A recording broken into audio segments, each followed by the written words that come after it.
आप देख रहे हैं अनहोनी। तो चलिए बढ़ते हैं आज की इस कहानी की ओर। साहिल आधी रात को अनजान रास्तों पर अपनी गाड़ी भगाए जा रहा था। उसे इस शहर में शिफ्ट हुए सिर्फ 5 दिन ही हुए थे। कंपनी के नए ब्रांच में काम का हैवी वर्कलोड होने की वजह से उसे पिछले दिनों में घर से ऑफिस और ऑफिस से घर के रास्ते के अलावा कहीं और भटकने का मौका नसीब नहीं हो सका था। यूं तो आज का दिन भी बाकियों से कुछ अलग नहीं था, लेकिन आज भूख के नाम पर उसके पास दूसरी सड़कों को छान मारने की वाजिब कारण था। लिहाजा जिस वक्त तक आधे से ज़्यादा शहर काम से फारिग होकर बिस्तर में पड़े पड़े फ़ोन की स्क्रीन नापता है, वो शहर की सड़कें नाप रहा था। पिछले पौने घंटे से मन की जगह ना मिलने की झुंझलाहट उसके चेहरे पर दिखाई देने लगी थी। थक हार कर उसने घर जाने वाले दूसरे रास्ते पर गाड़ी मोड़ ली कि एक जानी पहचानी खुशबू ने उसे ब्रेक पर दबाव बढ़ाने पर मजबूर कर दिया। खुशबू का केंद्र एक छोटे से फूड स्टॉल की शक्ल में उसके सामने था, जिसके आगे कुछ टेबल कुर्सी लगाकर पूरे सेटअप को किसी मिनी ढाबे का रूप देने की नाकामयाब कोशिश की गई थी। आइए साहब। साहिल के करीब पहुंचते ही स्टॉल के पीछे से आवाज़ आई, गर्मा गर्म कबाब बन रहे हैं, खास आपके लिए। इस बार आवाज़ के साथ ही एक बूढ़ा चेहरा भी रोशनी में आया। कुछ ही देर बाद साहिल गर्मा गर्म कबाब पर हाथ साफ कर रहा था। बूढ़ा किसी आज्ञाकारी नौकर की तरह उसके सिर पर खड़ा था। वाह, क्या टेस्ट है, साहिल चहकते हुए बोला। सब अपने छोटू के हाथों का कमाल है साहब। बूढ़े ने सिर नवाकर मुस्कान के साथ जवाब दिया। खाना खत्म करके साहिल ने इच्छा जाहिर की कि वो पैसे छोटू को देना चाहता है, जिस पर बूढ़ा मुस्कुराया और आवाज़ लगाया, छोटू, ए छोटू। स्टॉल के एक तरफ लगे पर्दे के पीछे से एक और आकृति बाहर आई, जिसके सामने आने पर साहिल ने पाया कि वो मजबूत शरीर वाला एक नौजवान है, जो एक स्टॉल पर काम करने वाला तो कहीं से भी नहीं लग रहा था। अच्छी क्वालिटी की जींस, दाढ़ी को दिया हुआ वो शेप और ट्रेंडिंग हेयर कट बंदे के नाम और काम में हरगिज़ मैच नहीं थे। उसने कंधे से कमर तक के भाग को शॉल से कुछ इस कदर ढक रखा था कि चाह कर भी भीतर देखा नहीं जा सकता था। फिर भी साहिल को कुछ तो अजीब लग रहा था। तो तुम हो छोटू? कुछ देर की चुप्पी को भंग करते हुए साहिल बोला, मुझे लगा कि खैर बताइए कितना हुआ। 20 रुपए, बूढ़े ने उसी मुस्कान के साथ कहा। साहिल ने आश्चर्य से उसकी ओर देखा। कुछ सोचने के बाद वो बोला, ना, ये कबाब 20 रुपए का नहीं है। कहकर उसने वॉलेट से 200 का नोट निकाला और मुस्कुराते हुए उसे छोटू की ओर बढ़ाया ही था कि अचानक से छोटू ने लपक कर नोट अपने मुंह से पकड़ा और अपने से कुछ ही दूर खड़े बूढ़े को सौंप दिया। ये साहिल भौचक्का सा कुछ बोलने को हुआ कि आगे के नज़ारे से उसकी बोलती बंद हो गई। छोटू के कंधे से शॉल सरक गई। साहिल ने देखा उसके दोनों हाथ कोहनी से गायब थे। शौक के मारे बड़ी हो चुकी आंखों ने जब बूढ़े की ओर देखा तो उसके चेहरे पर एक अजीब मुस्कान थे। कहा था ना, सब अपने छोटू के हाथों का कमाल है। मैंने 150 दिए थे, छोटू ने उसके बगल से गुजरते हुए कहा। जो आगे जाकर अंधेरे में कहीं गुम हो गया। देश के किसी कोने में आधा अधूरा साहिल आज भी इंतज़ार कर रहा है कि कोई उसकी अदा की गई कीमत से ज़्यादा देकर उसकी आज़ादी खरीद ले। क्या आप खाना चाहेंगे कबाब? तो दोस्तों, ये थी आज की पहली कहानी। तो चलिए बढ़ते हैं आज की दूसरी कहानी की ओर। प्रिंसिपल की ऑफिस का दरवाज़ा खुला और दो लोग बाहर निकले। दोनों की शक्लों पर फटकार बरस रहे थे।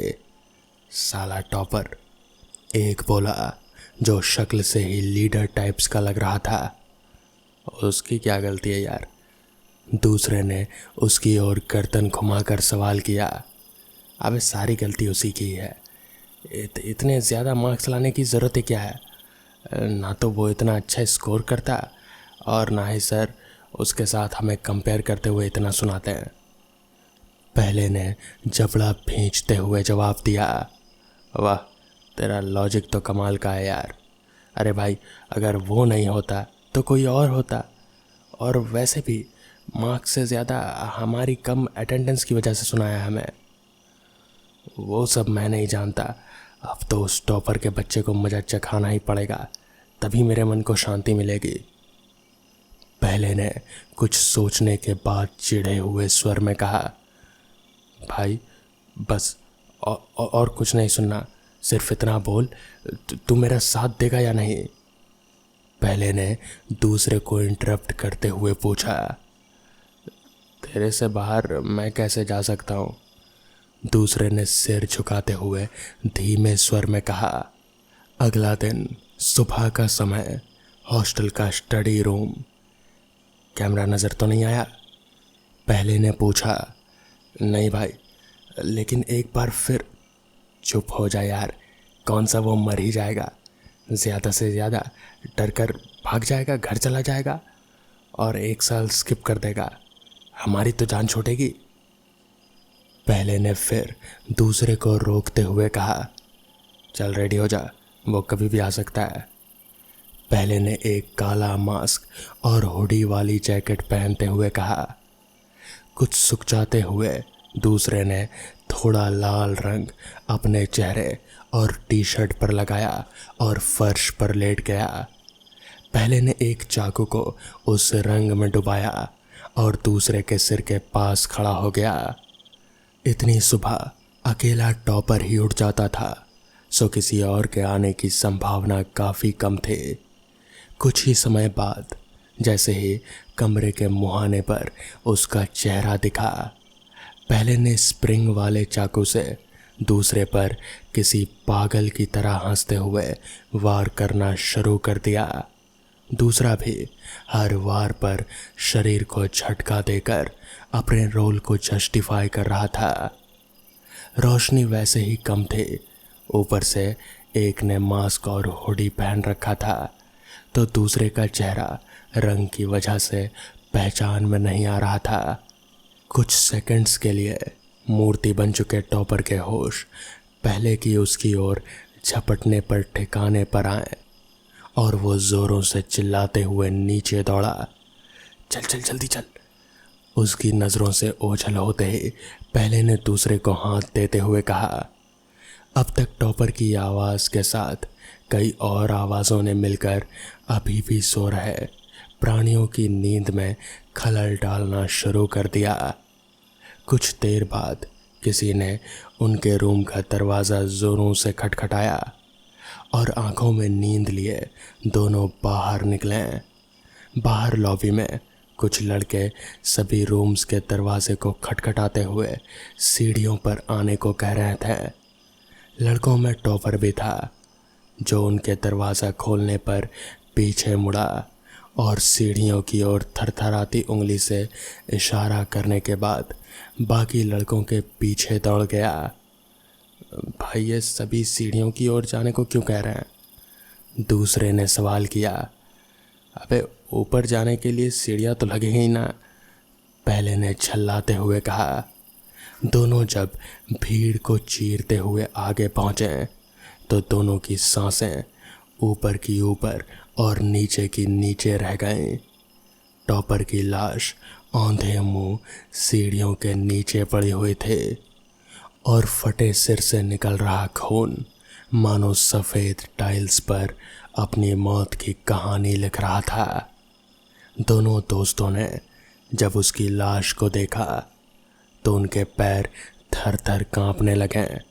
उन्हें यकीन नहीं हो रहा था कि एक मजाक इतना खौफनाक हो सकता है। तो दोस्तों, ये थी आज की दूसरी कहानी। तो चलिए बढ़ते हैं आज की आखिरी कहानी की ओर। संदीप को आज घर जाने में देरी हो गई थी क्योंकि आज दिन से ही बारिश हो रहे थे।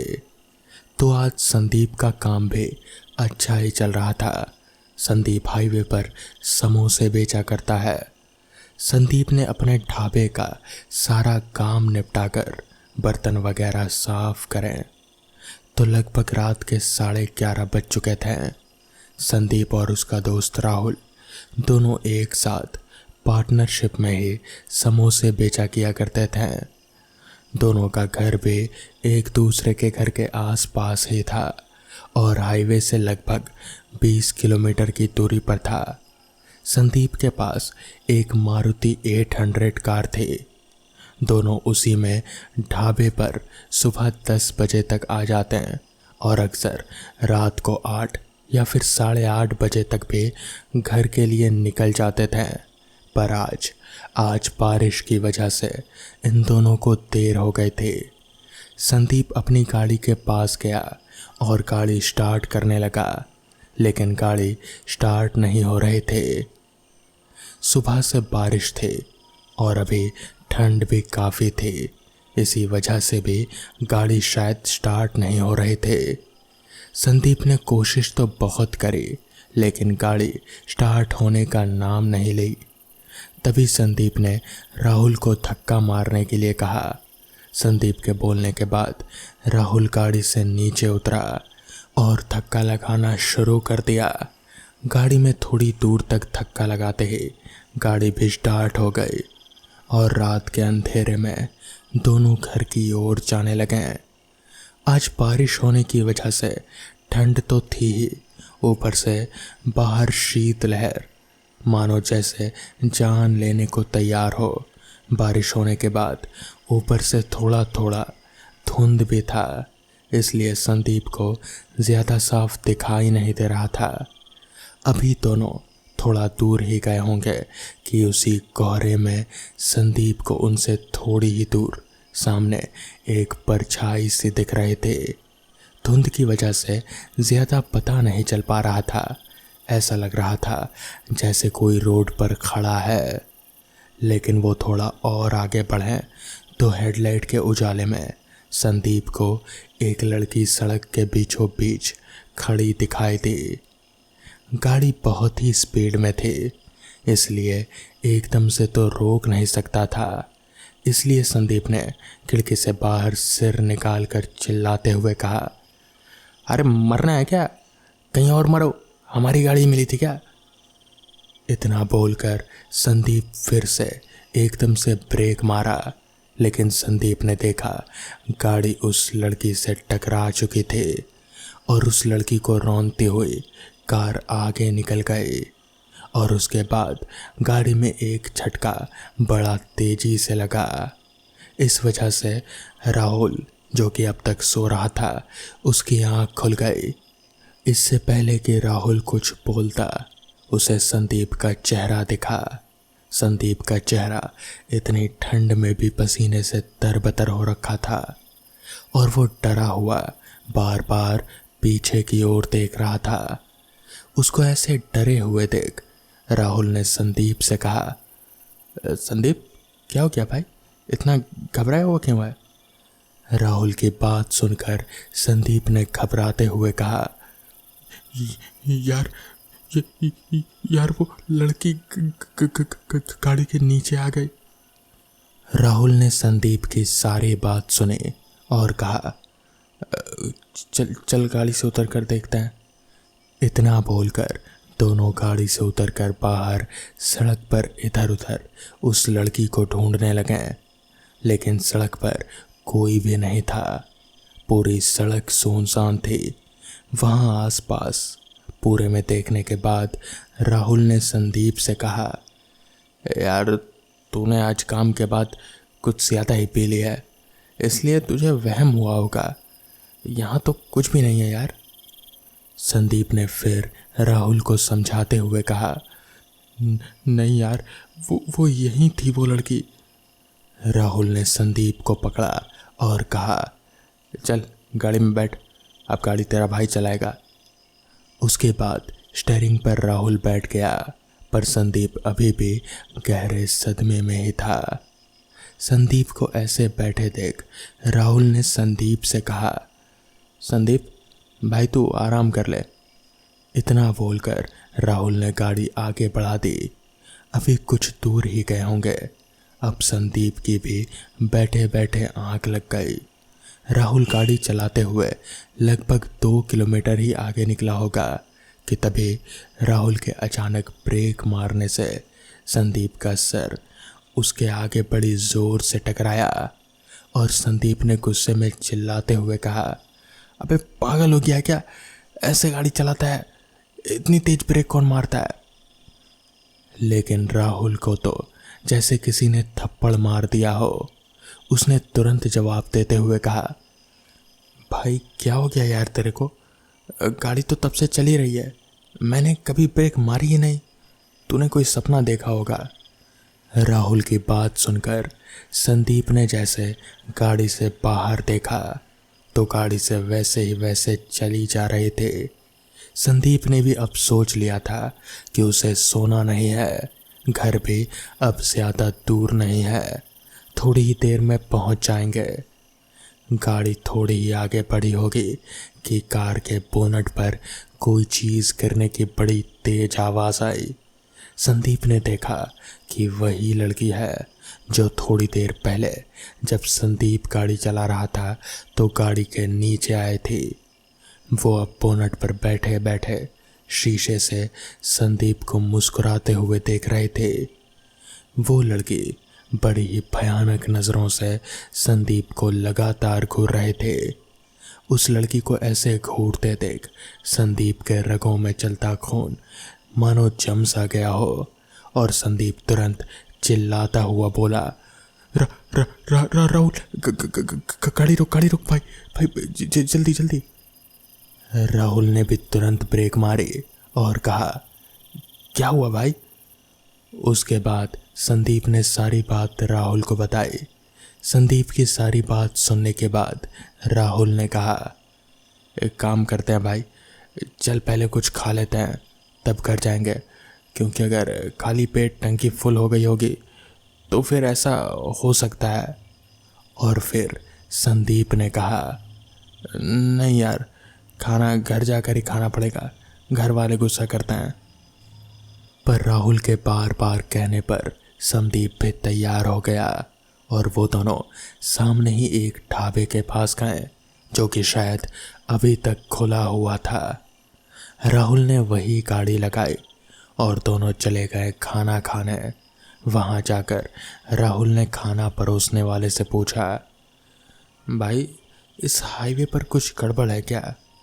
ढाबे वाले ने राहुल की बात का जवाब देते हुए कहा, नहीं, क्यों? राहुल ने अपनी बात जारी रखते हुए कहा, वैसे तो हम रोज़ यहाँ से आते जाते हैं, हमारी दुकान भी थोड़ी ही आगे है, हमारा भी एक ढाबा है, लेकिन हम 8:30 बजे तक रोज़ रात को ढाबे से निकल जाते हैं। और आज काम थोड़ा ज़्यादा था, बारिश भी थी, इसलिए थोड़ा टाइम लग गया। हमने सोचा कि कुछ खा लेते हैं, इसी बहाने आपसे पता कर लेंगे कि रात में यहाँ कोई दिक्कत है क्या? मतलब मेरा दोस्त अजीब अजीब हरकतें कर रहा है।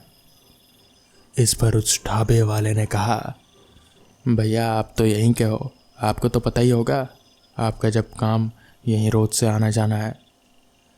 तो राहुल ने कहा, हमारा काम तो है, लेकिन हम सुबह 10 बजे से रात के 8:30 बजे तक ही आने जाना करते हैं और फिर ढाबा बंद कर कर अपने घर। मगर आज देर हो गए थे। तो इतनी रात को कोई दिक्कत होती है क्या? बस वही पूछ रहा हूँ। इस पर उस ढाबे वाले ने राहुल की तरफ अजीब नज़रों से देखा और फिर कहा, भैया आप ऐसे अकेले नहीं हो जो ऐसे सवाल पूछ रहे हो। हर रात 12:30 या 12:30 बजे के बाद जो भी यहाँ से गुज़रता है, अगर वो हमारे पास रुकता है तो ये सवाल ज़रूर पूछता है। ये कोई नई बात नहीं है। उसने अपनी सारी बात जारी रखते हुए कहा, दरअसल 3 साल पहले एक कार वाले ने आगे सड़क पर ही एक औरत को कुचल दिया था और कार वाला वहाँ से तुरंत भाग गया था और ना ही उस कार वाले को पकड़ा जा सका और ना ही उस औरत की मदद की जा सकी, जिस वजह से वो औरत सारी रात उस रास्ते पर तड़प तड़प कर ही दम तोड़ दी। तब से रात में कई लोगों को वो औरत यहाँ दिख चुकी है। कई लोगों को वो परेशान भी करती है क्योंकि वो अब एक बुरी आत्मा बन चुकी है। सारी बात सुन राहुल के तो जैसे होश ही उड़ गए। उसे समझ नहीं आ रहा था कि ऐसा सच भी हो सकता है। जिसके बाद उन दोनों ने तुरंत ही कुछ खाया पिया और फिर तुरंत ही अपने घर के लिए निकल पड़े। तो दोस्तों, ये थी आज की पहली कहानी। तो चलिए बढ़ते हैं आज की दूसरी कहानी की ओर।